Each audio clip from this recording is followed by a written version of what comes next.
Ooh, welcome back, guys. All right, guys. Yes, y'all know the history I have on this 27 PB that I've installed. Now, guys, couple of things you may have to do once you're done.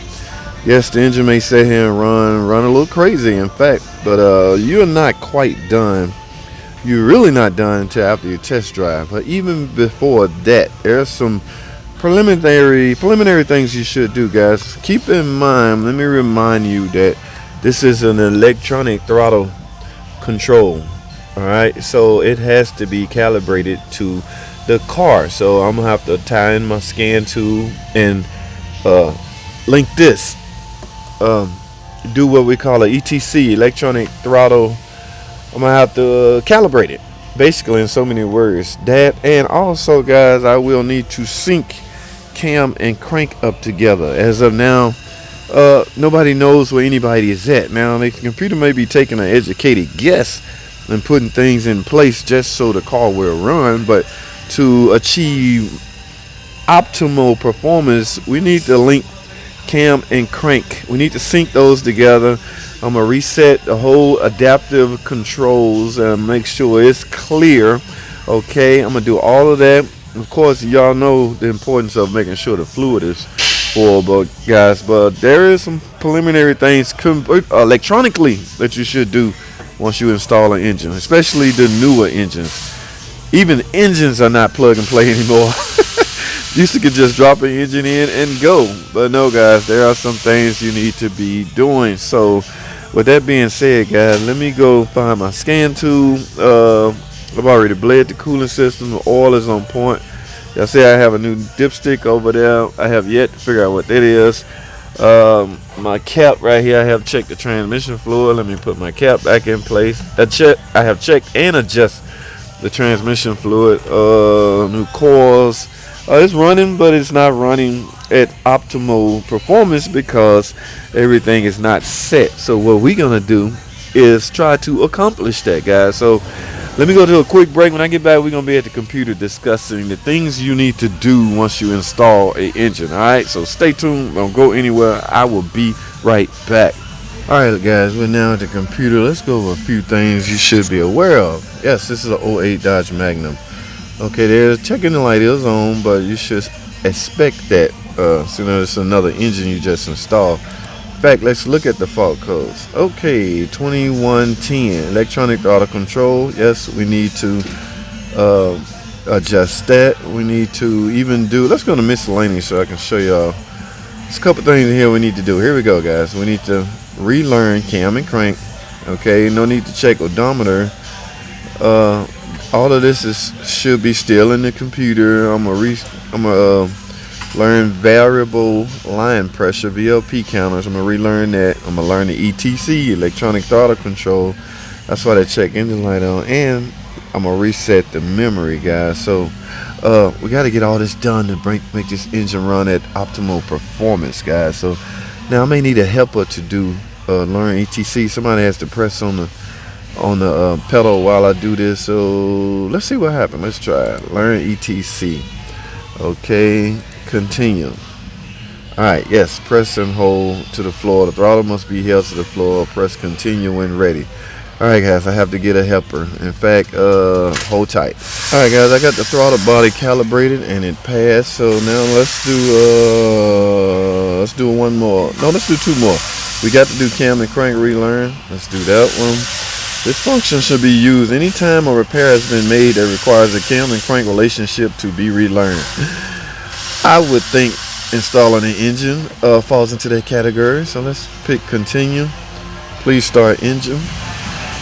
Alright, guys, the engine is running. Now, weird thing about the cam and crank relearn is looking for a certain temperature. Engine has to be at least 158 degrees Fahrenheit. So we're only at 111. So I'm gonna let that idle for a second, guys. When I get back, should be complete by the time I get back. So don't go anywhere. And there you go, guys. Cam crank relearn in progress. Okay, so that little blue bar signals that it's learning. Okay, it just need to be in sync, guys. This is very important. Cam and crank relationship is very, very important. to drivability, the engine's drivability performance. They have to be communicating with each other properly. That's what I'm doing now. Always do this, guys. After you interrupt anything, timing chain, timing belt wise, you need to relearn them. A lot of guys skip this procedure and they end up with nagging drivability complaint that they simply should have done this in the beginning, because the computer doesn't know that it's not done, so it will literally try to compensate for that miscommunication between each other. All right, and it may throw erroneous fault codes, which will lead you to replacing parts that's not needed, guys. So I do this, guys. So if I disturb anything in the engine, this getting done. All it takes is one time to be burnt. So because this is an online tip mechanic channel, I figured I'd let you guys know this ahead of time. If your scan tool will allow you to relearn cam and crank after you do anything, timing belt, timing chain, water pump, anything related like that, that time is affected, I highly recommend that you relearn cam and crank. Now, as far as ETC, relearning ETC, typically when you replace one, you have to do it. So this is a whole new throttle body. Remember, guys, I used the intake off the engine that was brought over. So yes, that should also be done, but that's different from this because that will give you a warning that it's not done. All right, guys, there you go. Cam and crank, relearn. All right, let's move. Okay, guys, we got cam and crank relearn. Now let's move right along to let's reset the memory. Okay, we're gonna choose the engine must not be running. It's not. Continue.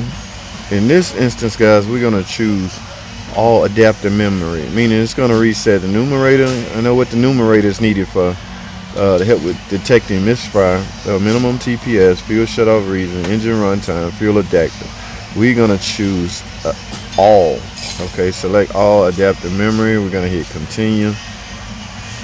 Memory value reset, so it doesn't remember anything that was in the memory before the changes. All right, so from there, guys, let's erase all these crazy fault codes. They should all go to stored, except for the tire pressure sensor. That's because it has these big wheels on it. Those look like 18s or 20s, and the original tire pressure sensor is not there. So you will have these active codes in the wireless control module. All right, but everything else should go to stored because I've just repaired everything.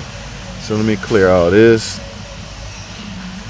Let me go back to topology. This is the one we're concerned with, the PCM. Making sure there's no codes in the PCM. None of this matters as far as drivability. Okay, so guys, I'm gonna evacuate and recharge the AC system, and then last but not least, the test drive. Now, guys, I used to go so far as to steam clean the engine, but we got a new detail department. I'm unable to do that now. So yeah, I like when you give a customer a car back, if it's gonna look and run, well, if it's gonna run new, it should at least look new. I like to think I did a good job at installing the engine, and I like to take pride in what I do. Okay, my image, guys. So it's nothing like doing a major tune-up on a car, getting it to run to perfection, but then the customer get in and find an oil stain on his steering wheel. Okay, that just killed their whole vibe toward you. So your image is a lot, guys. Try to protect your image. I really want this thing to look squeaky clean, so typically I go to detail, spray it down with degreaser, and wash the whole engine. When the customer get it back, purling like a kitten. All right, guys, so let me go grab the AC machine, guys. Then we're gonna go on a test drive, guys. Stay tuned.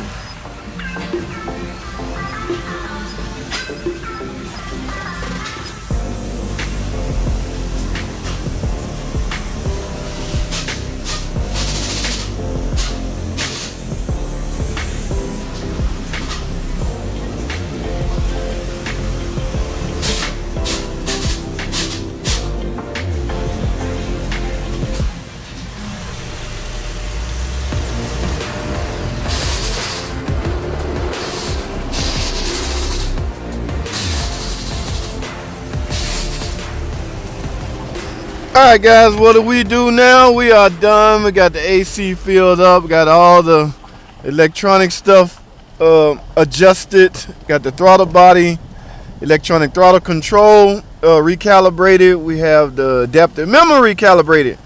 Now guys, it is time for a test drive. Now guys, keep in mind, during your test drive, you just want to basically drive normal. Now, but what you need to do is pay attention to is run through all the AC heater. Run your AC, of course, so the fan can blow. You can verify, number one, the AC work. Number two, that the fan will be used to pull air through the radiator and the condenser, and can also blow a lot of that steam and smoke away. Also, run your heater to make sure the coolant circulates properly. Sure, you filled it up with coolant and you burped the system, but you really should drive with the heater on to make sure the heater goes through the heater core and everything. All right, so guys, filming and driving, I'm gonna shut this down.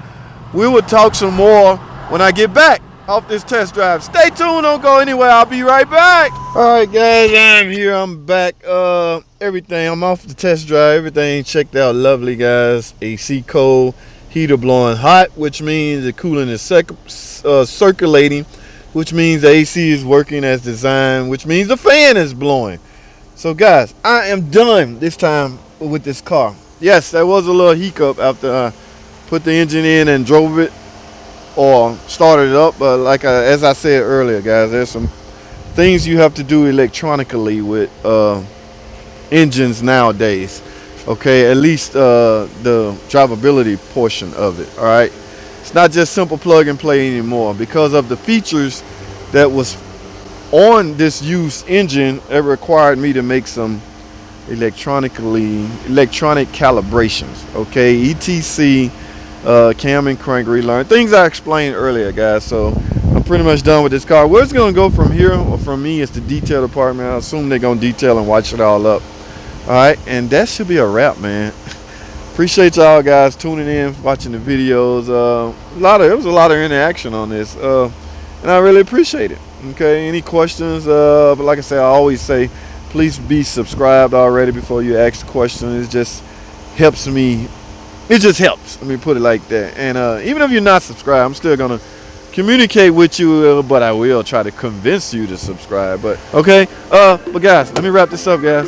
I'm done. We take the keys to the proper personnel, and we done. Thanks for watching.